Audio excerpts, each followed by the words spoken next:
नमस्कार साथियों, स्वागत है आपका हमारे YouTube चैनल पर। इस वीडियो में हम बात करने वाले हैं कक्षा 8 के गणित विषय का मॉडल पेपर सोल्व करने वाले हैं। तो आप इस वीडियो को शुरू से अंत तक ज़रूर देखें, आपके ये कल के एग्जाम में बहुत मदद करेगा। आपका पहला क्वेश्चन है परिमेय संख्याओं से संबंधित है।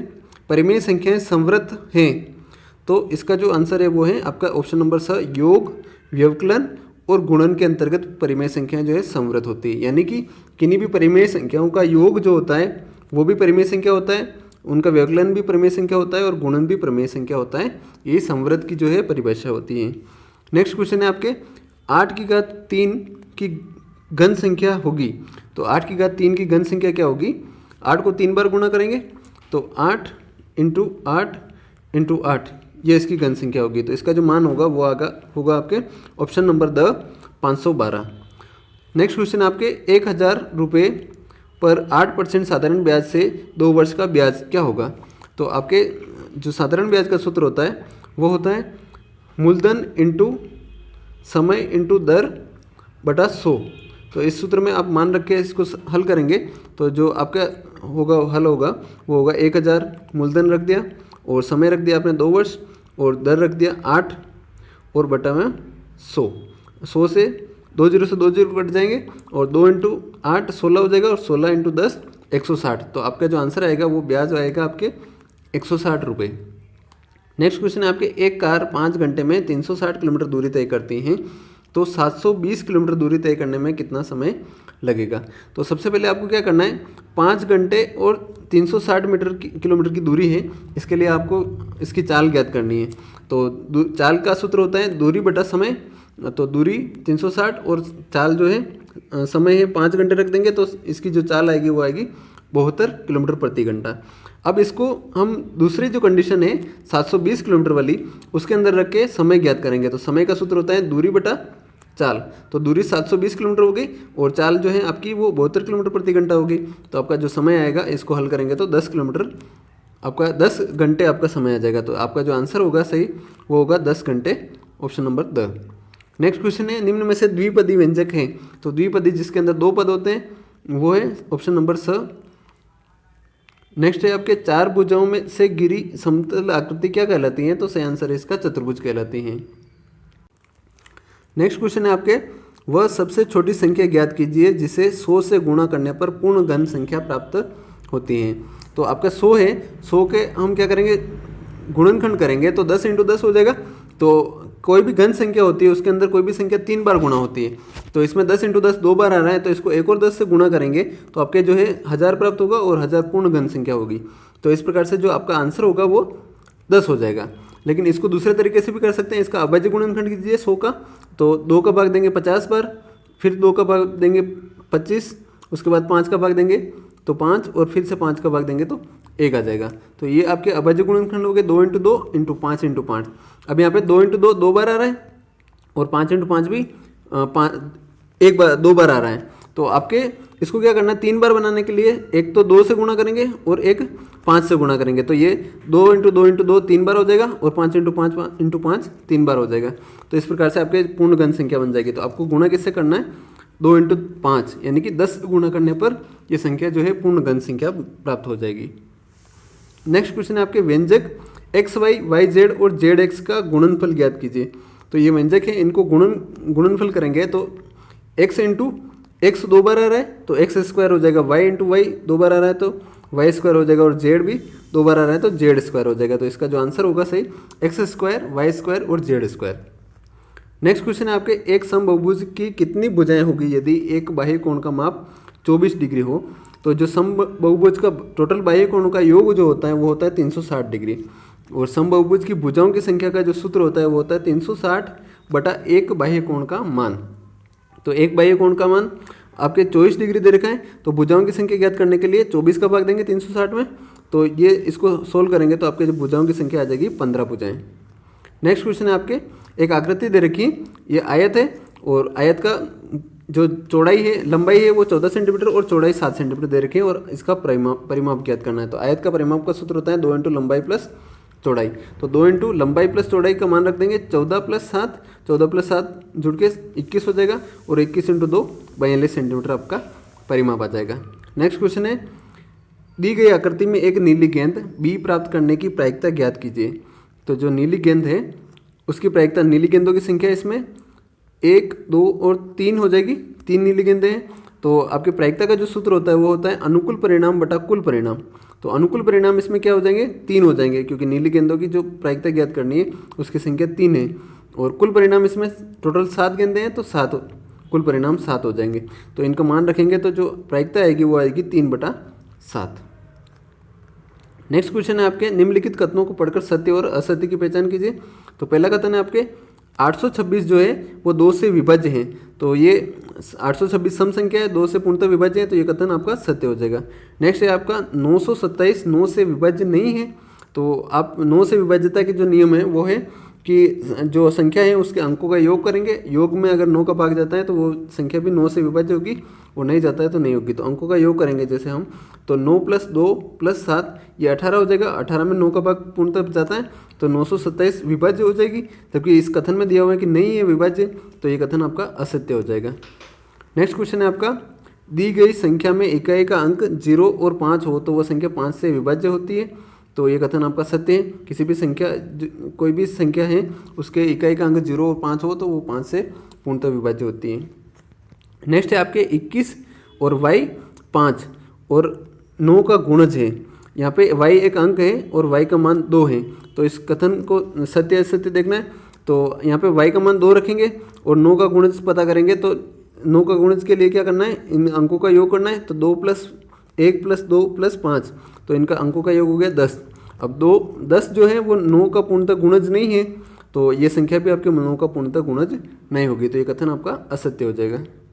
नेक्स्ट क्वेश्चन है आपके, आकृतियाँ दे रखी है, कुछ आकार दे रखे हैं और उनका नाम लिखने हैं आपको। तो ये जिसकी चारों भुजाएं बराबर होती है, 4 भुजाओं से घिरी हुई बंद आकृति जिसकी चारों भुजाएं बराबर हो तो वो क्या कहलाती है, वर्ग कहलाती है।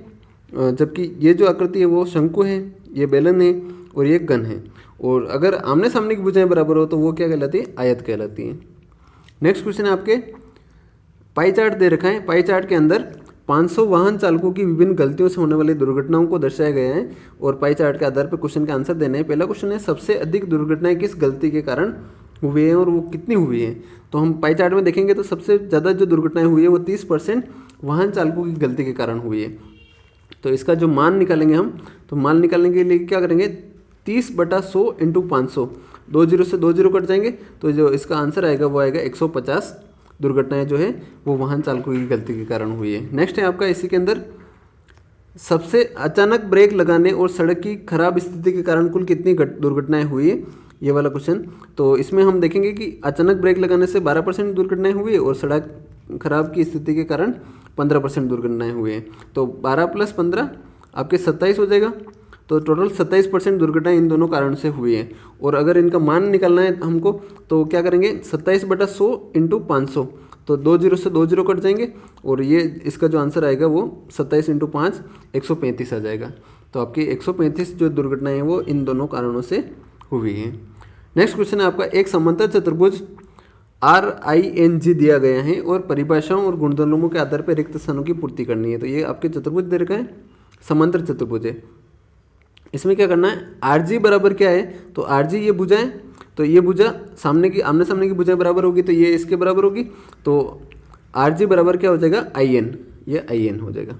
नेक्स्ट है आपके, कोण GRI बराबर कौन सा कोण होगा, तो कोण GRI यानी कि ये वाला जो कोण है वो किसके बराबर होगा, इसके सामने वाले कोण के बराबर होगा, यानी कि GNI के बराबर होगा, यहाँ ING के बराबर होगा। तो इस यहाँ पे आ जाएगा ING। नेक्स्ट है आपके ON जो भुजा है वो किसके बराबर है, तो ON क्या है, यहाँ पे जो विकर्ण है उसका भाग है जो ON है। तो ON विकर्ण क्या करते हैं, एक दूसरे को समद्विभाजित करते हैं। तो ये ON जो है वो इसके बराबर होगी, RO या OR के बराबर, तो यहाँ पे OR आ जाएगा। नेक्स्ट है आपके, कोण R + कोण I का मान कितना है, तो कोण R ये वाला हो गया और कोण I ये वाला हो गया। तो ये दोनों क्या है, क्रमागत कोण है। तो समांतर चतुर्भुज के क्रमागत कोणों का योग जो होता है वो 180 डिग्री होता है। नेक्स्ट क्वेश्चन है आपके, किसी समकोण त्रिभुज ABC में कोण B बराबर 90 डिग्री दे रखा है और 2 कंडीशन दे रखी है। यदि AB बराबर 6 सेंटीमीटर और BC बराबर 8 सेंटीमीटर हो तो AC ज्ञात कीजिए। तो इस प्रकार से त्रिभुज बनाना है आपको। उसके बाद कोण B जो है वो 90 डिग्री हो जाएगा और ये ए बी दे रखा है 6 सेंटीमीटर और बी सी दे रखा है 8 सेंटीमीटर। तो आपको ए सी ज्ञात करना है। तो ए सी क्या है? कर्ण। तो जो पाइथागोरस प्रमेय इसमें लगाएंगे तो कर्ण स्क्वायर बराबर होता है आधार स्क्वायर प्लस लंब स्क्वायर। यहाँ पे कर्ण स्क्वायर ए सी स्क्वायर हो गया और आधार बी सी स्क्वायर हो गया, ये बी सी, और ए बी स्क्वायर ये लंब का स्क्वायर हो गया। तो इस प्रकार से इसमें मान रखेंगे सबके। तो ये ए सी बराबर हो जाएगा, ए सी स्क्वायर बराबर हो जाएगा 8 का स्क्वायर प्लस 6 का स्क्वायर। इन दोनों के मान यहाँ पे रख देंगे। तो 8 का स्क्वायर 64 हो गया और 6 का स्क्वायर 36 हो गया, दोनों का योग 100 हो गया। तो ए सी बराबर हो गया √100 यानी कि 10 सेंटीमीटर। तो ये आपकी जो भुजाएं वो 10 सेंटीमीटर आ जाएगी। नेक्स्ट है आपका इसी के अंदर ए सी बराबर 13 सेंटीमीटर दे रखा है और बी सी बराबर 5 सेंटीमीटर दे रखा है और ए बी का मान ज्ञात करना है। तो इस प्रकार से ये चित्र बनाएंगे हम। तो यहाँ पे हमको पता चलेगा कि जो कर्ण का मान है वो 13 सेंटीमीटर और आधार 5 सेंटीमीटर दे रखा है।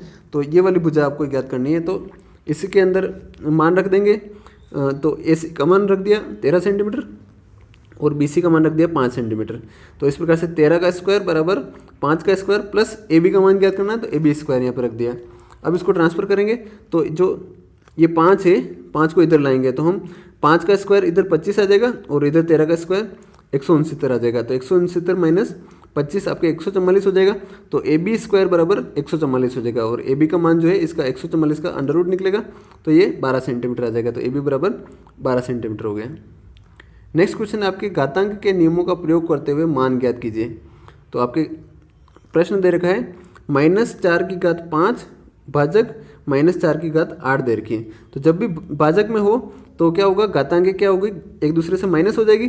तो यहाँ पे आपके -4⁵ 5 - 8 हो जाएगी। तो 5 - 8 -3 हो जाएगी। तो -4⁵ -3 हो गई।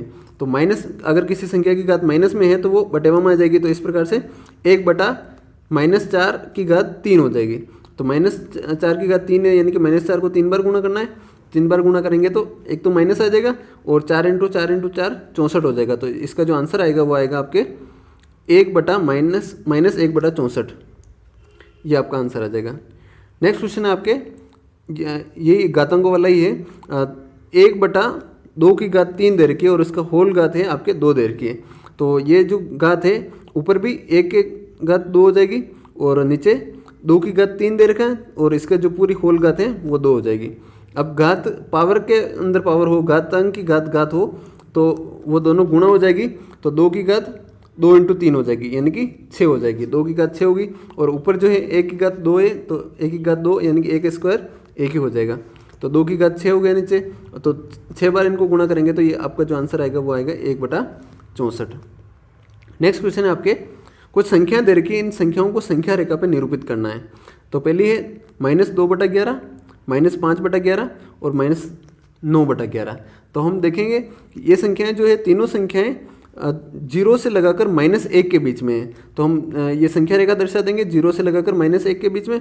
और अब इनके बटेवा में 11 हैं तो हम क्या करेंगे, 0 से 1 के बीच में 11 भाग करेंगे और 11 भाग करने के बाद में 11 भाग ऐसे दर्शा देंगे।